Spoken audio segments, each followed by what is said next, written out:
Okay. Hello, everybody on Facebook and YouTube. I am so excited this morning because Karin Pienaar is back. And we were just, sorry for the late logging in, but we just got so engrossed in our own conversation, we lost track of time. So we'll bring you up to date about the things that we were talking about.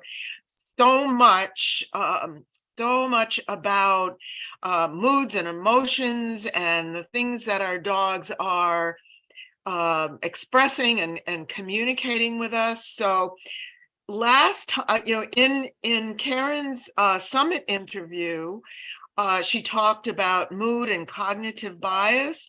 And I think, Karin, you wanted to pick up on some of those themes and just kind of carry on with that. So good morning and thank you for joining us. Welcome. Good morning, everyone. Oh, no, it's lovely to be back, Marilyn. And thank you for the amazing summit that you've put on. It's really been wonderful to watch everybody and get so involved and reach so many people with their pets. It's wonderful.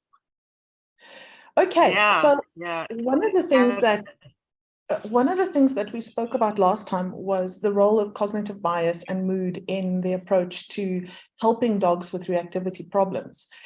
I had the wonderful fortune for the last week to spend some time working with very unusual animals, marine animals for a change. And I was really, really excited to see how a lot of the concepts that we work with in our companion animals are so applicable, particularly when it comes to the role of mood and emotions and cognitive bias and reinforcement and hedonic budgets, how important that is and how big a role that plays in, well, like I said, I got the opportunity to work with dolphins and penguins and seals and all sorts of wonderful, wonderful creatures with wonderful people. And one of the biggest things that I think came to light in one of our discussions with this team is how consent is often something that is contingent on size, particularly in animals. You know, we're very, very quick when we're working with the much bigger and more dangerous animals. We're very quick to focus on doing consent-based work with them, and they get to choose whether or not they want to engage and how long they want to engage. And it is something that I feel is quite overlooked when it comes to our companion animals. You know, just because they're smaller and they can be, for example, restrained for medical procedures, doesn't mean that it's got any less of an emotional impact on them when they have to be. And that is something that, like I said, we had the most amazing discussions, particularly focused on how, because they're so willing, we really tend to disregard the role of consent when it comes to our companion animals, and particularly our dogs and our reactive dogs, where their participation in what's happening to them really should be taken into consideration. It shouldn't be a case of, first of all, let me just clarify. Consent doesn't mean permissive. Consent means you agree to have this interaction. And if you don't want to do it right now, we'll try again a little bit later. And a lot of people forget that, you know, consent is something that allows you to have even the illusion of control over what's happening in your life. And particularly when we're looking at dogs with emotional challenges, having that control, whether it's actual control or the illusion thereof, can make a tremendous difference in how they feel and how they respond and how safe they feel, particularly with their guardian. You know, sometimes I think we fool ourselves a little bit, because if a dog is tolerating something, a procedure, whether it's grooming or veterinary care or whatever, if the dog is tolerating it and not fighting and struggling, we might think that that is consent, but it really isn't, is it? It isn't. You know, once you've started the interaction, you're past the point of asking for consent. It should first be, do you want to do this? Can I do this? And then we start doing whatever it is that needs to be done. And it can sometimes, sometimes it's frustrating. I am dealing with a cat at the moment who really doesn't like having ointment applied to her nose, but she's also scratching her nose raw because mosquitoes are biting her. So one of the things that we're busy working with her is teaching her to consent to the interactions that we're having and to the treatment for her nose. And it's a simple thing that started off with, here's my hand, put your head in my hand. If you choose to put your head on my hand, I can touch you. The moment you lift your head from my hand, I stop touching you. And it took her about, I would say, about 45 minutes to grasp that concept. And very, very quickly, it progressed from when your head is in my hand, I can touch you. When your head is in my hand, I can pick up things and bring it closer to you. But the moment you lift your head, we stop. And once we started getting to the point where we were applying things and bringing objects closer to her face, originally she would run away and you couldn't come near her. You couldn't handle her. You couldn't touch her. If the owner had anything in her hands or even looked at the cat like she was going to pick her up, the cat would run away. And within sort of a week, we got her to the point where she would come and climb on your lap. And then she would say, yes, you can touch me, or no, you can't. And if she said, yes, you can touch me, we actually got to the point where we are now starting to apply lotion. But as soon as she lifts her head, the exercise stops. And it's incredible to see how just this little bit of control over when it happens and the pace at which it happens, how quickly it's changed the emotional experience for the cat, and how quickly it's now changed her entire view of us as people who need to handle her. And, you know, the same thing applies with our dogs. We do husbandry procedures on them that need to happen. We do grooming, we hug them, we hold them, we put leads on them and take them places. And there's an awful lot of stuff that happens to them, but we don't always ask, is this something you actually want to do? Mm-hmm. Yeah. Yeah. Why is it so important, Karin, for to get consent from our animals before we start a procedure? I think it's a really good question, and it has several layers of answers. The first one is, if they give consent to participate in an activity, it helps to calm them down. It helps them to feel less threatened, less vulnerable. It helps them to feel better about what's happening to them. The next thing there is, it improves relationships between people and their animals. And it also makes the whole experience just a little bit more tolerable. It has to do with respect, Marilyn. You know, it really does. And like I said, asking for consent is not permissive, and that is it's a big distinction for people to remember about. It's really about giving them the chance to go, you know what? Let me just take a deep breath before you stick the needle into me. Let me just gather myself. Much like what we do. You know, if you go to the dentist, if the dentist just grabbed you and pinned you down in the chair and started doing things to you, you would probably fight them. And we would never do something like that to people. You know, the awareness of your body, your choice, and you to get to say whether people do things to you, it is so ingrained in our human culture on many levels that it's time that we start extending that into the animal world as well for our companions. Like I said, it's something that's been around in the bigger animals quite a lot, purely because, well, you can't make them do anything you don't want to, and you have to have their voluntary participation in things. And I'm so happy to see that it's starting to carry across into the companion animal world as well. Yes, finally it is. And I think that that it's something that we overlook, and I think you're so right, Karin. It's such a critical point for people to think about, is that because our companion animals are small enough, and because we can physically restrain them, we do. And what can we say to people to help them understand the importance of consent, and not only the importance, but how they can start? If, for example, they have been restraining their dogs, a very common thing is a nail trim. A lot of dogs just don't like their feet handled. So people get into the habit of restraining a dog for a nail trim. And if they don't feel that they can trim the dog's nails at home, then they go to a groomer or their veterinarian where the animal is also restrained. Mm. So what, if people are wondering about an alternative, what can we say to them? What can we offer them?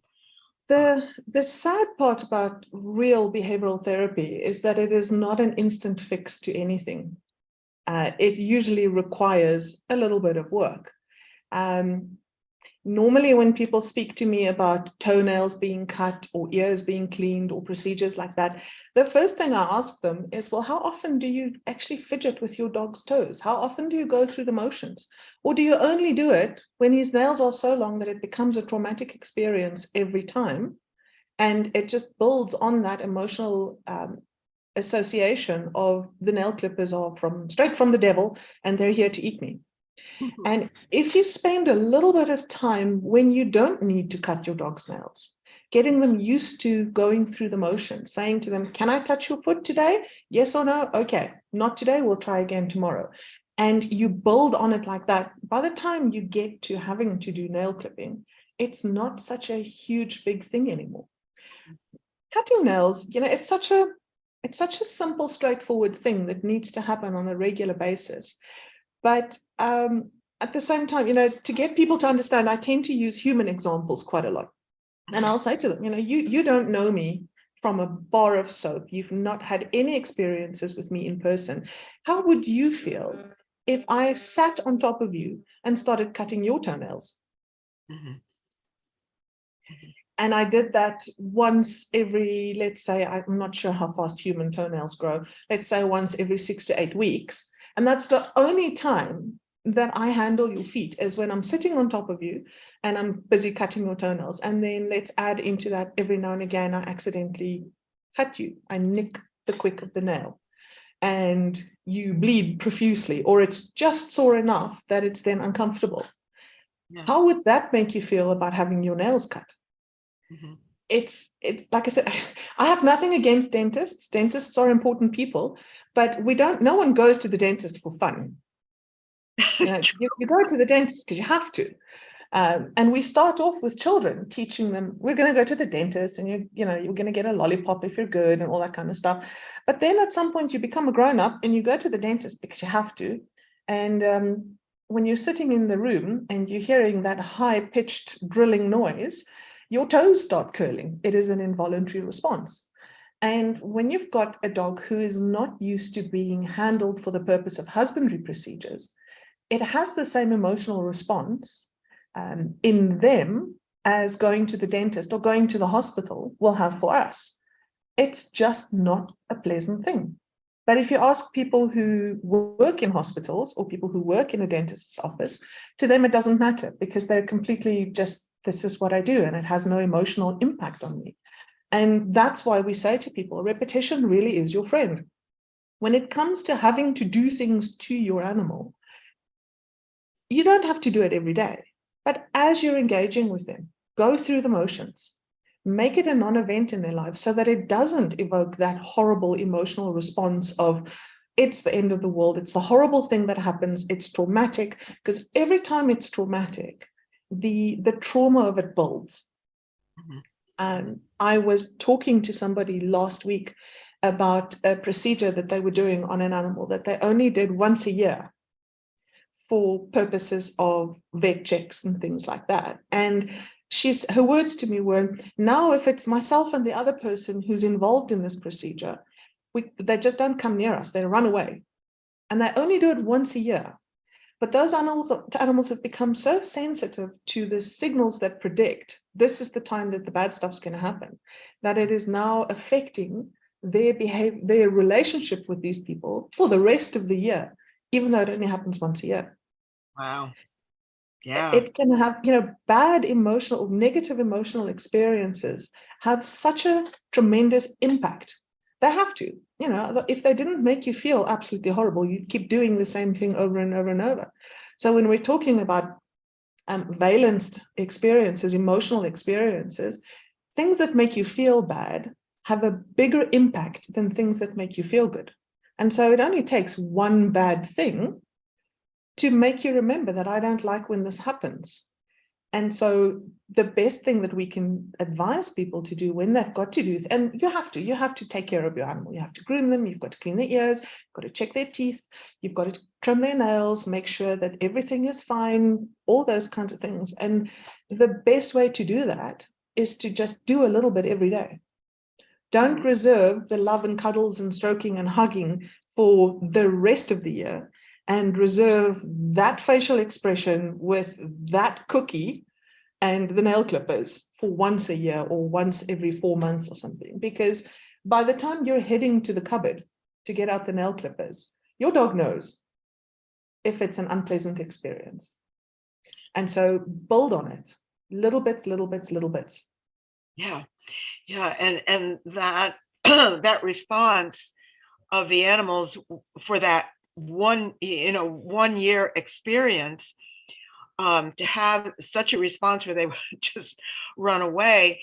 Karin, that anticipating a repetition of that bad experience, like you said, the bad things make a bigger impact. Because we have to survive those bad things. We can't just think that they're, okay. We have to learn how to run away from them.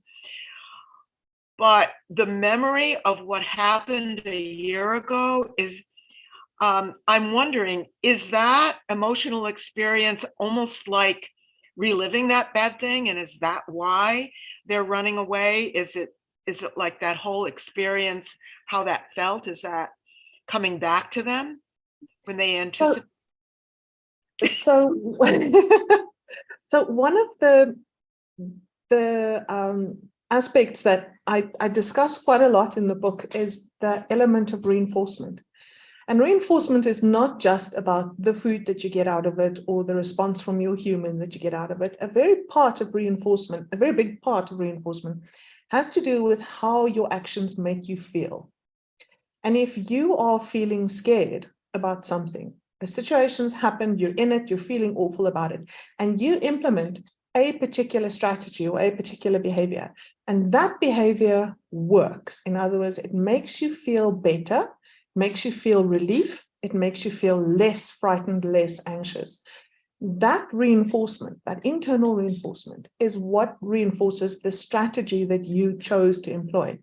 And every time you implement that strategy and you feel that way, that strategy then becomes your plan A because it works. And if it works, I don't have to fix it. Mm-hmm. And that kind of, when we're looking at the role of emotions in behavior, emotions started and emotions ended. Because if you hear something, the way that your brain, the way that you feel about the thing that you heard is going to motivate you to do something about the thing that you heard. And how you feel once you've done the thing is going to tell you whether or not this was a good plan. Did this make me feel better? Did it keep me safe? Did it make me feel more comfortable or a sense of relief? And then it becomes more and more and more practiced. Mm-hmm. So emotions really do drive what we do, how we do it, and when we do it. And like I said, if you then add on to that the bad feelings have a bigger impact than the good feelings, when an animal learns that a particular strategy gets me away from the bad feeling, well, that right there, that's some powerful stuff, that is powerful. Yeah. Yeah. And it is very difficult. It's very difficult to teach them to not feel that way. It's not impossible, but it's difficult because now it's, to use a human term, it's a belief system that you're trying to teach and trying to change. And that's why the treat, and I use the word treatment loosely, that's why the treatment approach to a lot of these emotional challenges need to look at what is the animal feeling, because that's what is he getting out of it? What is the reinforcement analysis that drives this particular behavioral strategy? Yeah. So if someone has an animal that is has a plan A that is an escape from the scary thing, and that is reinforcing that behavior. What can they start to do? Like what strategy can they begin to use that will help that animal to reconsider his plan A, that maybe there's something else I can do instead? So here I'm going to give you an answer that is probably going to be very frustrating. So I apologize profusely in advance, but this is something my students are very, very familiar with. And the answer here is it depends. It depends. It depends. It depends is because every individual is different. And I don't like blanket approaches when it comes to helping individual animals, because I feel it doesn't allow for what you need and the pace at which you learn and the point at which you are from your own cognitive bias and your mood state perspective. And that's why behavioral challenges can be rough when you're trying to do a one-size-fits-all approach. They don't work. You have to take into consideration that, yes, there are some type-specific, species-specific things that we need to consider that will influence behavioral expression. But then we need to start looking at what is this individual feeling? What is this individual getting out of it? And how receptive is this individual to things that I'm going to try and put in place to change what they're doing? But if you can teach a dog that safety can be achieved by doing something different, what you're doing is you're addressing that reinforcement that's happening without, of course, putting him in a situation that makes him feel horrible to start with. Let's just clarify there. And very often, when you're dealing with, let's say, reactive dogs, this is where we start talking about, don't put them in a situation where they're forced to do the thing that gets them into difficulty. Don't even start. That's not where you start. You start your approach to helping them by first helping them to feel safe, by first making sure that their mood states are in such a position that they're capable of learning new things. Because if you just jump straight in and go, right, we're going to go and put a lead on you and take some cheese sausages and all sorts of amazing treats. We're going to take you to the park, and every time you see another dog, we're going to give you a piece of treat. It's too much, and the problem with that, if you're working on the belief system that how you feel about things will influence your response and your future responses, if you think that the thing that's going to change the dog's mind is the provision of a yummy treat, what do you think is going to happen to that dog at some point when he's now had a whole bag full of, let's say, cheese sausage, and now he's starting to feel a little bit queasy? And now he doesn't like cheese sausages anymore. And every time another dog comes near him or in his sight of vision, his field of vision, suddenly he gets a cheese sausage. What's happening to the conditioning process there? Yeah. And that's why the answer is it depends, because it's a balancing act that take all of these things into consideration. And when we're looking at helping animals through these kinds of emotional challenges, it's therapy. And anyone who's been in therapy will tell you it is not a quick fix, one session, off you go, you're cured scenario. It's a process. And it is exactly the same for our animals. It's a process. At their pace, I should add. At their pace, not our pace. At their pace, exactly. Yes. And I get a lot of questions from people who I think are depending on older styles of working with reactive dogs, like exposing them. And what you said earlier about you can't start in the situation that's creating the reactivity. You have to start by making the dogs feel safe. So I think one of the best things I think we can suggest to people is that realize that if you bring the dog into the situation and, like you said, keep offering them cheese sausages with all the potential unexpected outcomes or unintended outcomes, But if you're doing that, you're putting the dog into a position that he already can't cope with. Yeah. And now you're adding another pressure onto him. So basically what we're doing when we do that is we're doing it backwards. So we have to start at the logical beginning. And I think it's sometimes hard for people to understand the concept that you have mentioned a couple of times, which is these things take time. And sometimes we're so impatient, we want a quick fix. But with therapy and with behavior and with emotions, there just aren't any quick fix. No, look, sometimes you get lucky. Sometimes, and I look at this as behavioral science's way of reinforcing us as the people doing the work. Sometimes you get lucky and you tweak one little thing and it's just fixed. It's better. It doesn't happen often. Doesn't happen often. Just enough to keep you going on through the bad days. Yeah, little reinforcement, right? A little bit, yeah. But the reality is, it very seldomly happens where it's one or two things that you put in place, and everything just gets better. Mm-hmm. But I don't want to say it never happens, because it can happen. But realistically speaking, also something to remember, the longer that particular strategy has been in existence, the more difficult it is to teach the dog to do something else. You know, if it's habit for you to feel scared around other dogs, or to automatically assume that every other dog that you meet is going to do bad things to you, that becomes a habit. And habits are a whole different ballgame, and they're treated completely differently. And they're, generally speaking, harder to deal with than new behaviors. And that's also why it's so important for people to understand that as soon as there's something about your dog's behavior that you find concerning for their emotional well-being, get help sooner rather than later. Absolutely. Because, yeah. You know, it's worth it. And get help from somebody who understands that treatment starts at home and not in a dog park full of dogs. Right.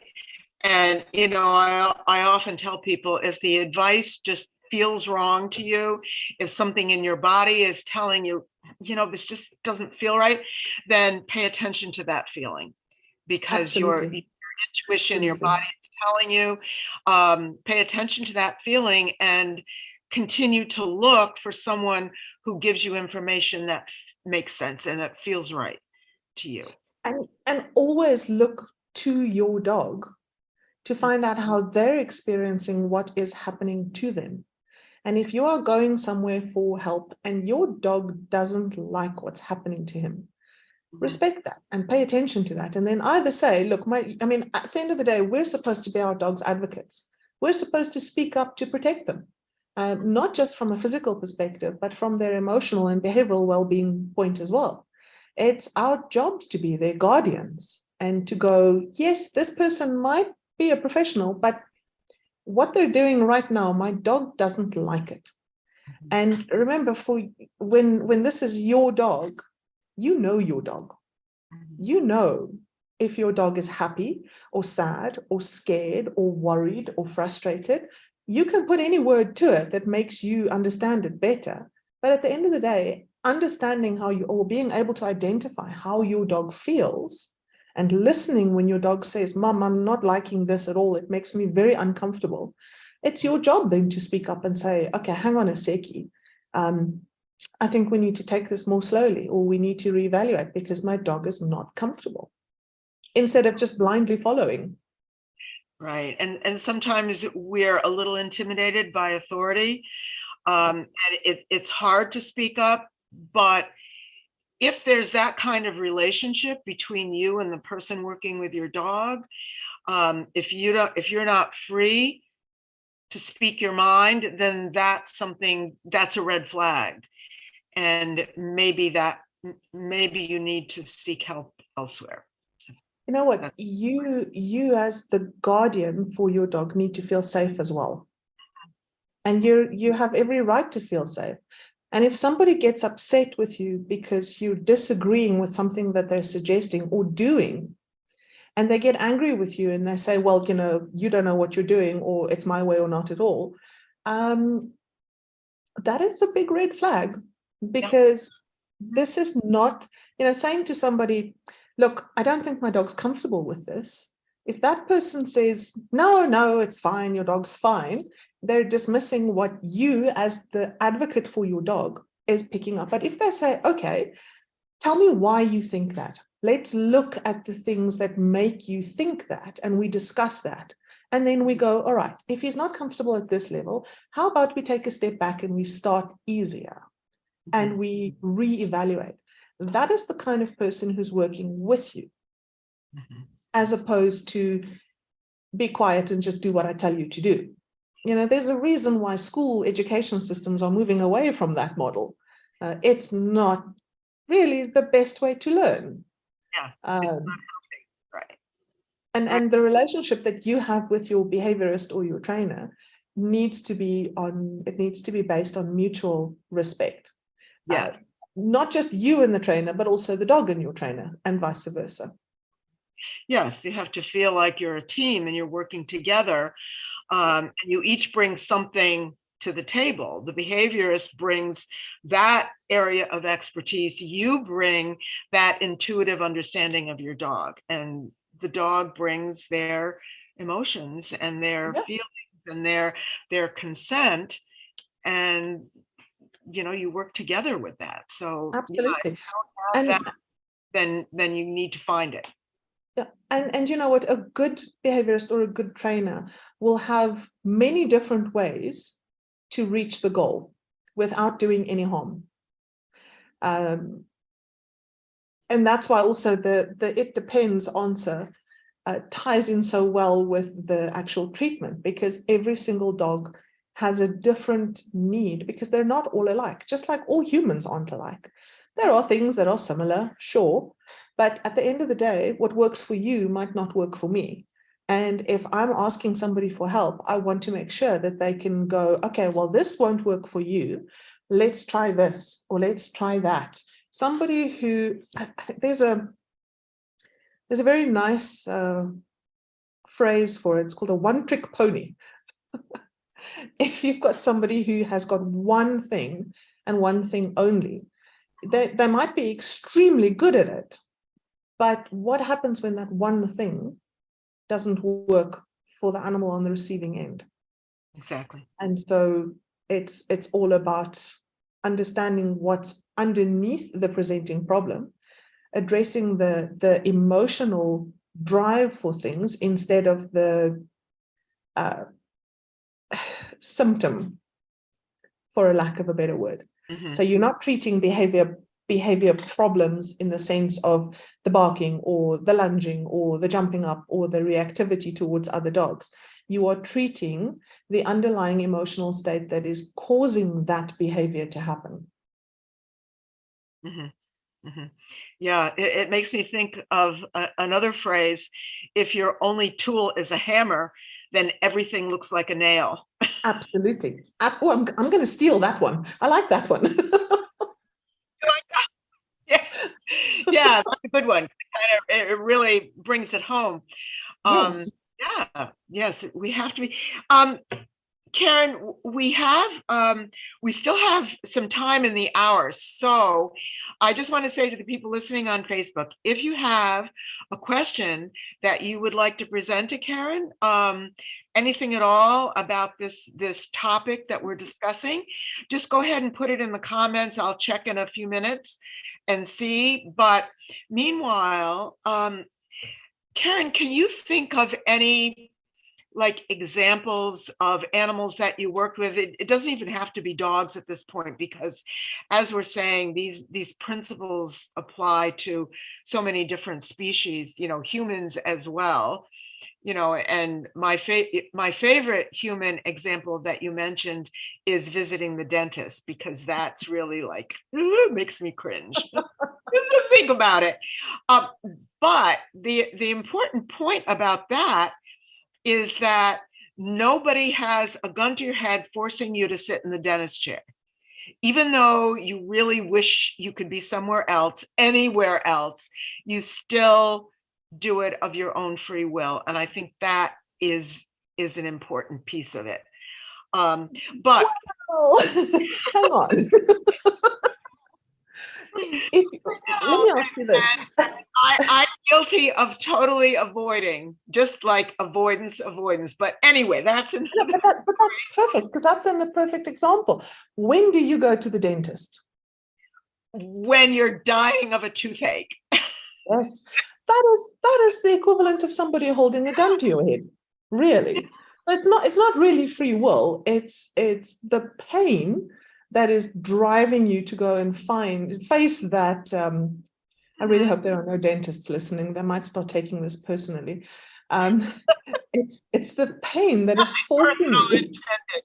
None at all. No, the dentists in that case become the lesser of two evils. Mhm.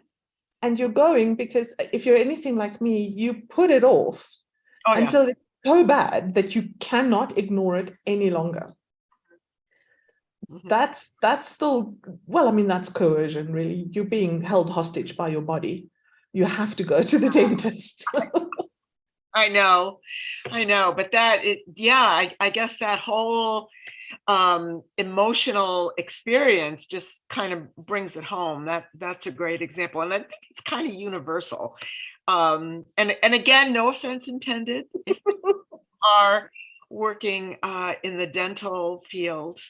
It's just I'm sure they're aware of how people feel about that. Um, but meanwhile, is there, can you think of an example that you could describe for us about um, something that an animal had to cope with? And you know what I'm saying?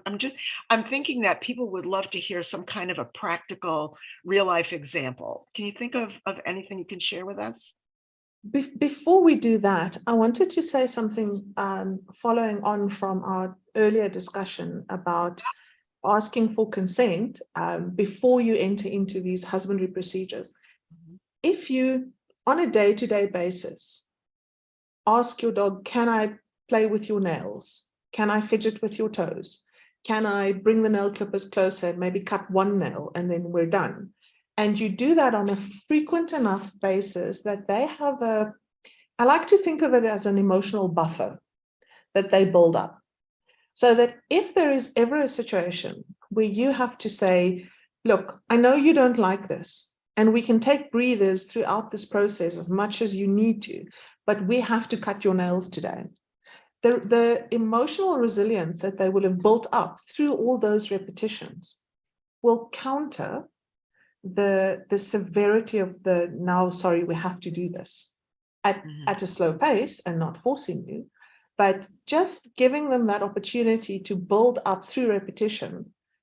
It's okay. It's not that bad. So then when I have to do something for love or money or, physical health bordering on the brink of dying, it's not that bad.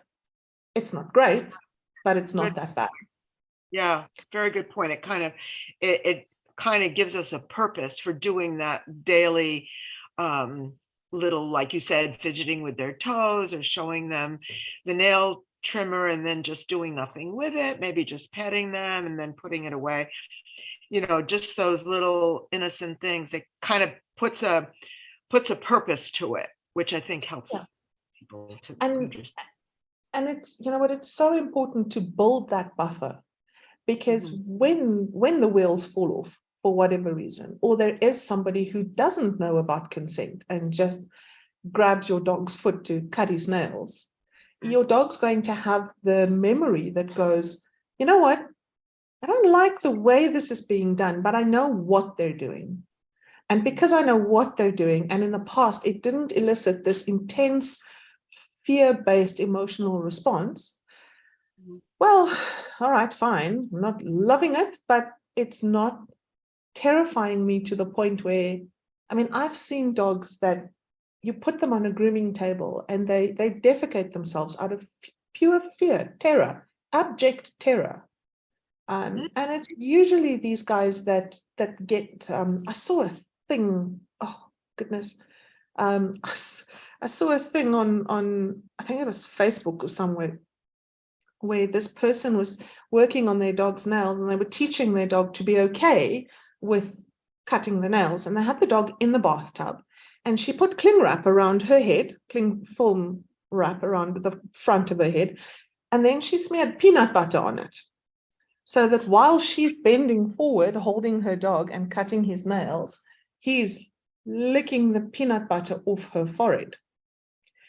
Now, I've seen some interesting approaches to things, but that one was very high on the list of Darwin Award candidates for me, because if you hurt your dog, or if he gets a fright, or he gets angry or something like that, you're right there with peanut butter smeared on you.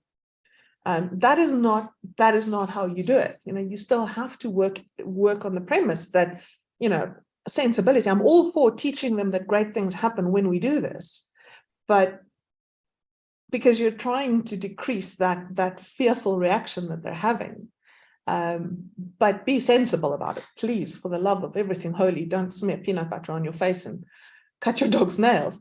But the dogs that are physically restrained, the ones that are wrapped in towels, I know there's a thing that they do where they hang the dog. They put the dog in a little, it looks like a hammock with his legs hanging through, and the dog's basically suspended from the ceiling while his nails are being cut. That amount of restraint has a tremendous impact on your dog. And it usually only takes once or twice for those dogs. And the next time they're on a groomer's table, for example, those are the guys that end up having this extreme terror response, because they've learned nothing I do makes the scary go away.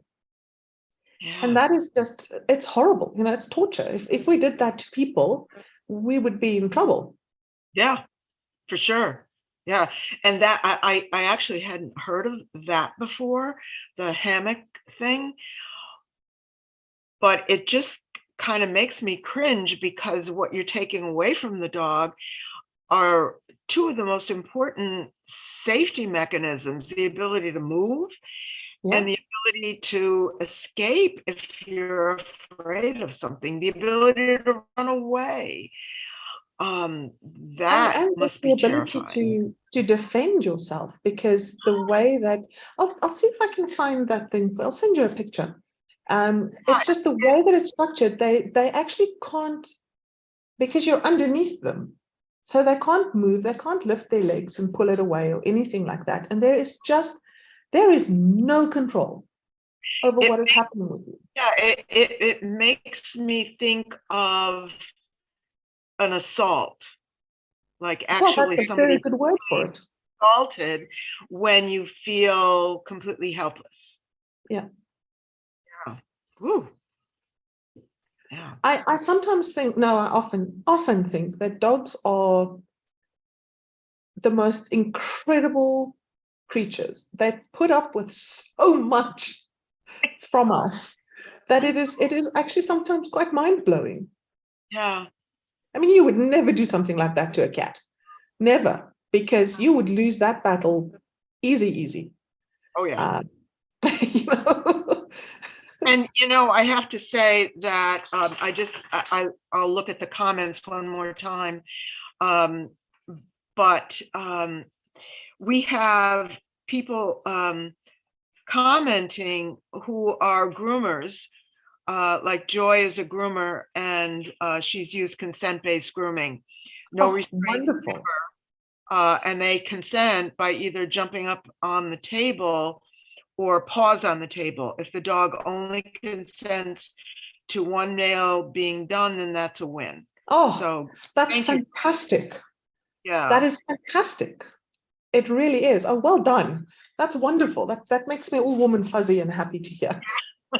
Yeah. And then Lisette says, I like the idea of working a little grooming every day: nail clipping, cleaning ears, brushing teeth, and so forth. Just a little bit every day. And I've worked with Lisette, and I know she has two lovely whippets, and I know she cares very much about them. And yeah, Joy has another comment. She said a lot of conventional groomers use these hammocks as a go-to for behavior that they see as naughty. The feet, my dog is barking because the FedEx truck is out front, so just ignore that. The feet should be on the table, and they need to be desensitized to it before it is used. Yeah.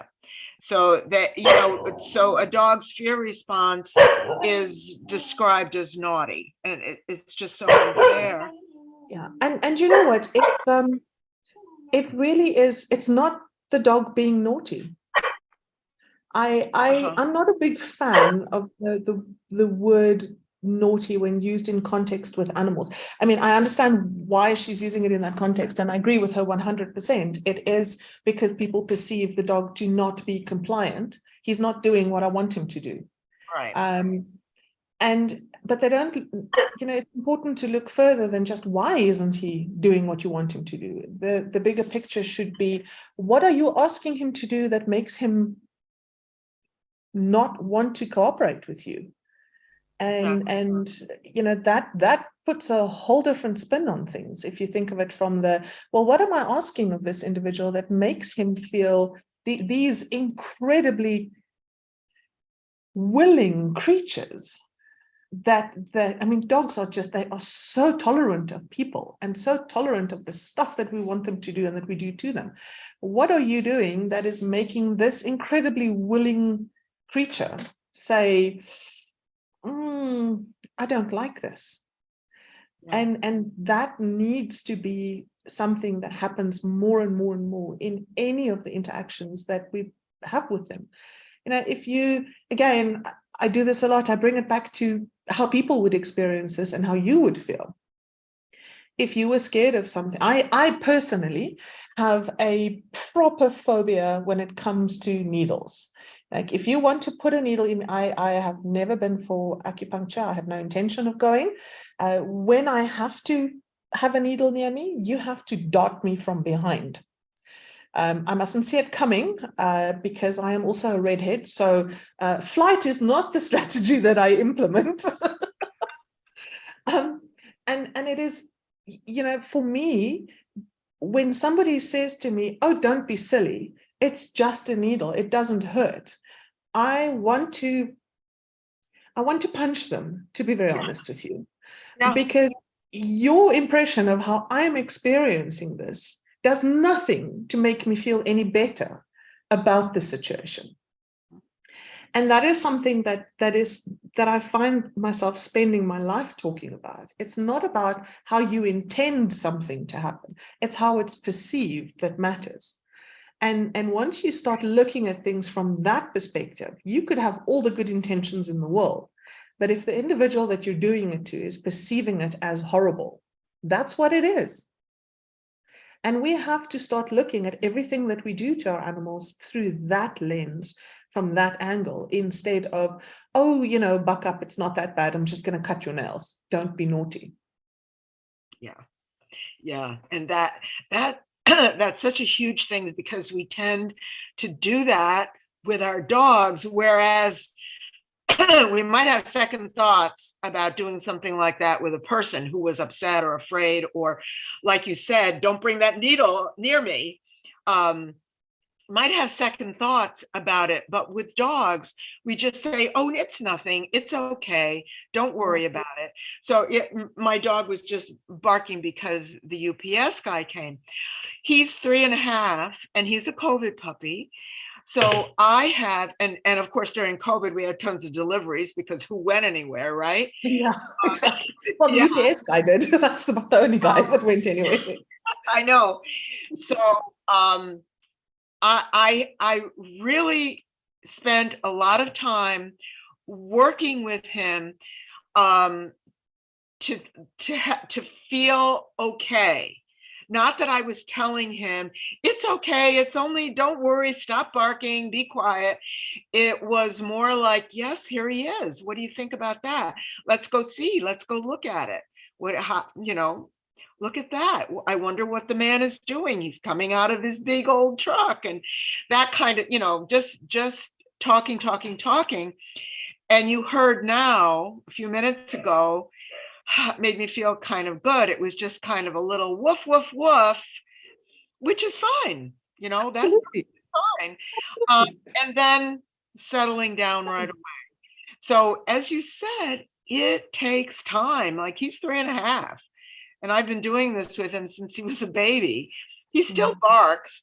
I mean, if he was right at the door or right at the window, he might have barked a little longer because the visual was there. Mm. Um, but he's not near the door or the window now. So it was just, oh, what's that? I hear that. Woof, woof, woof. Okay, that I've heard that before, and it never gets mom upset. So I guess it's okay. Yes, absolutely. And that's the point of teaching them. It's not, it's nobody wants, well, Yeah, it shouldn't be about having a robot that just obeys commands blindly. right. Living with a dog is exactly that. It's living with them. And Mhm. they should have the freedom to do dog stuff and to be dogs. And dogs bark when there's something unfamiliar outside. What's needed is the life skill that says, you've seen it. All right, good stuff. Over to you now. You're not worried. Ugh, it's a non-event. No big deal. That, yeah, Yeah. and that's a life skill that is taught. And Mhm. it's not taught in a 6-week class and then never again. Mhm. Because in behavior, like many other things, if you don't use it, you lose it. And Mm. I find often that the perception with, for example, puppy classes or training is you do a 6 or an 8-week course and now you're done and now your dog's trained. And training is a tool. It facilitates communication between you and your dog. Mhm.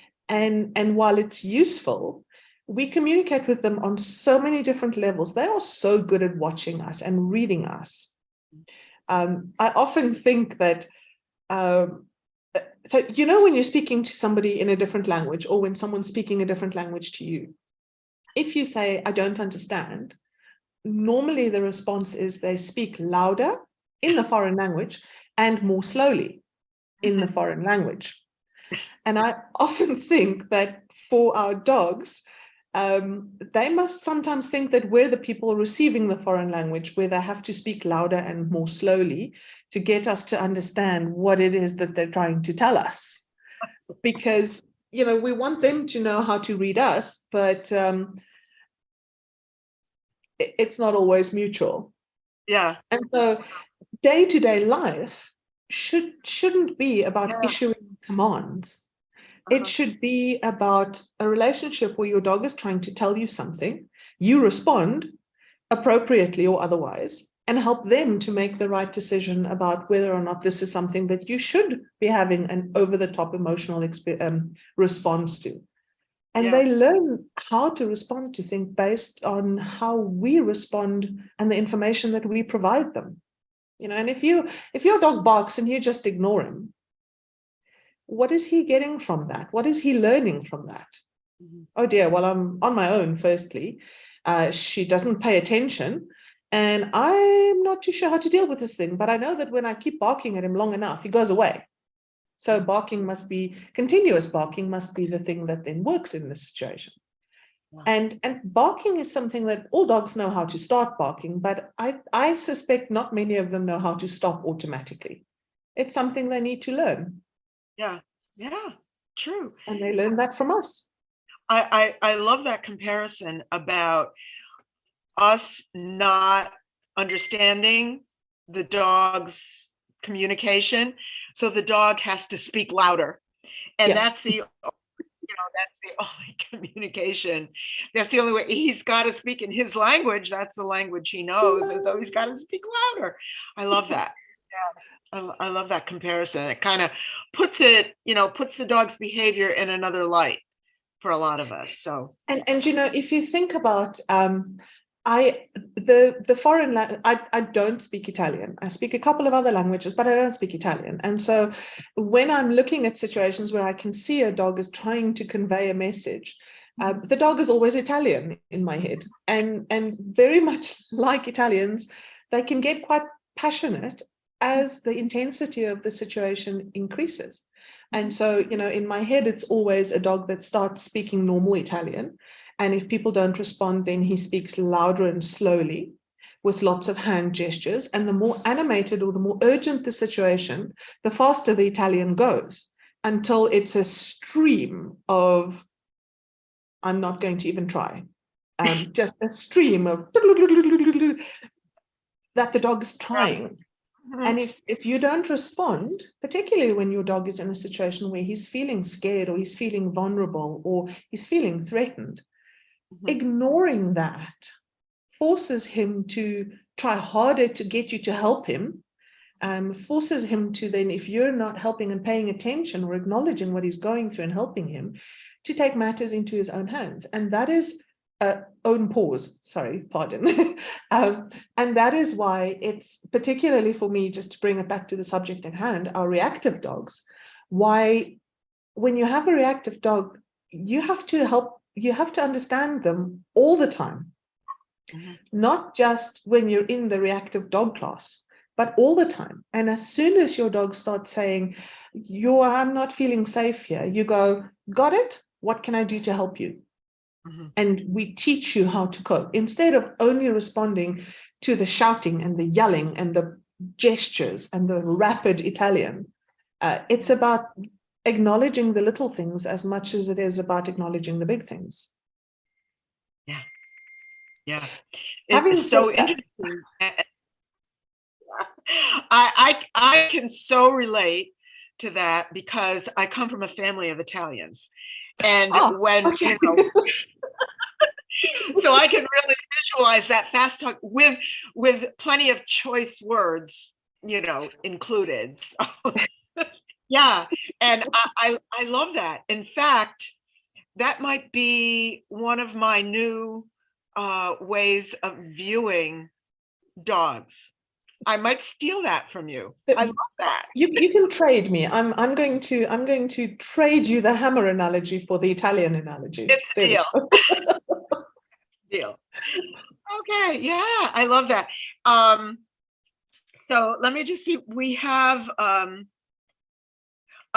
Joy just had one more comment. They wouldn't need to use the hammocks at all if they studied the dog's behavior, but it's not taught in conventional grooming schools. Yeah, unfortunately. That's so true, Joy. Yeah. And Lisette says it's very helpful to think of the dog's fear in terms of what humans fear. Yeah, it truly is putting yourself in the dog's position and saying, how would I feel if I were in that position? How would it feel?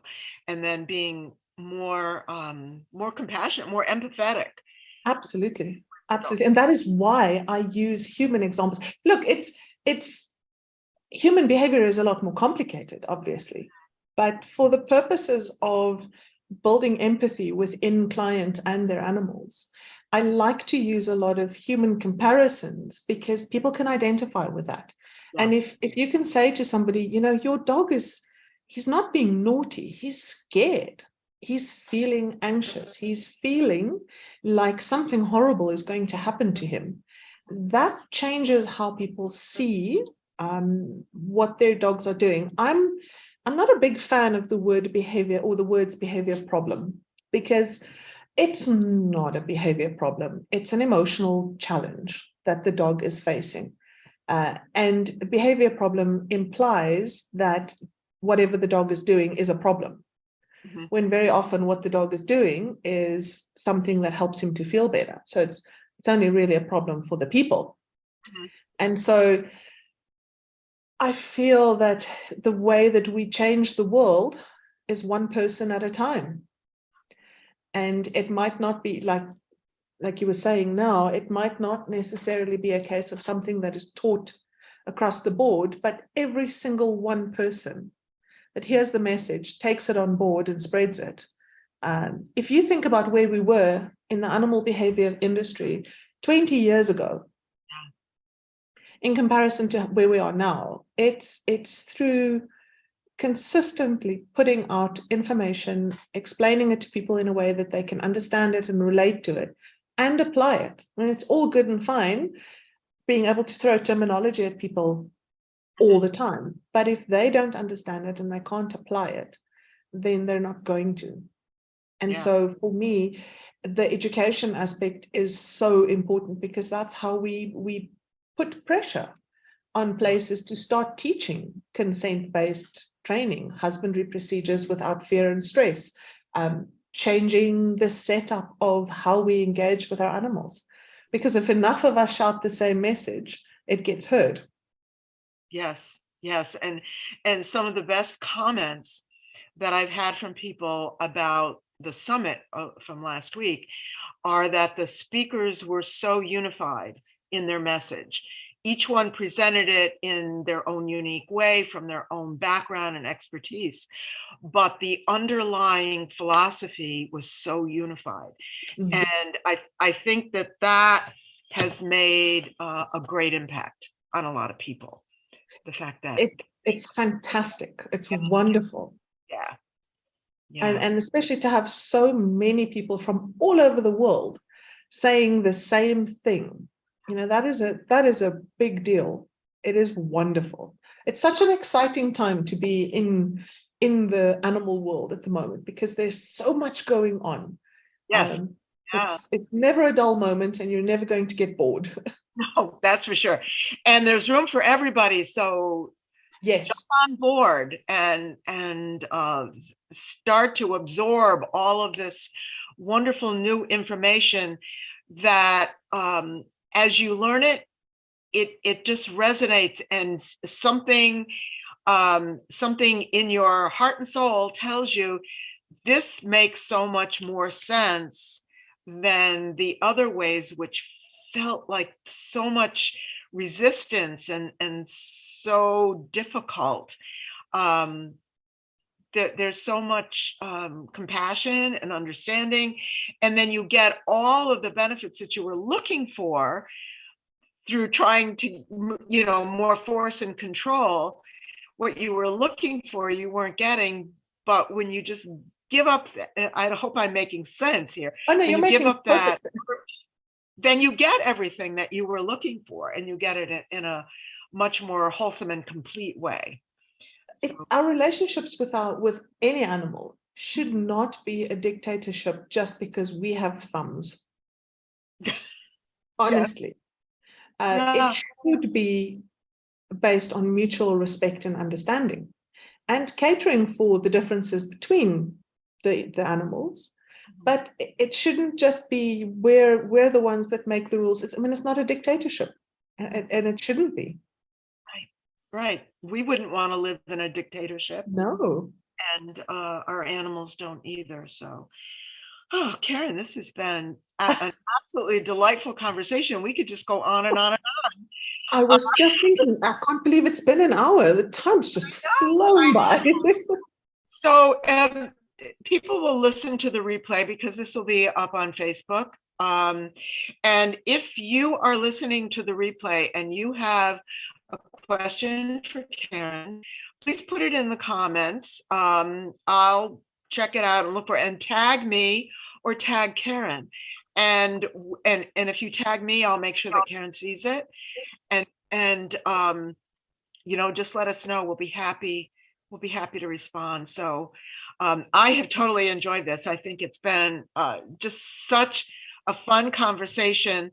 And I so appreciate you jumping on for this live stream, because I know you were away all last week and you must be like totally swamped with getting caught up with everything. So I think my emails read while I was away. yeah, But I have to say that I don't feel like I'm allowed to complain, because when you get to go off and do what I was doing, you shut up about the emails and you say thank you and you answer the emails.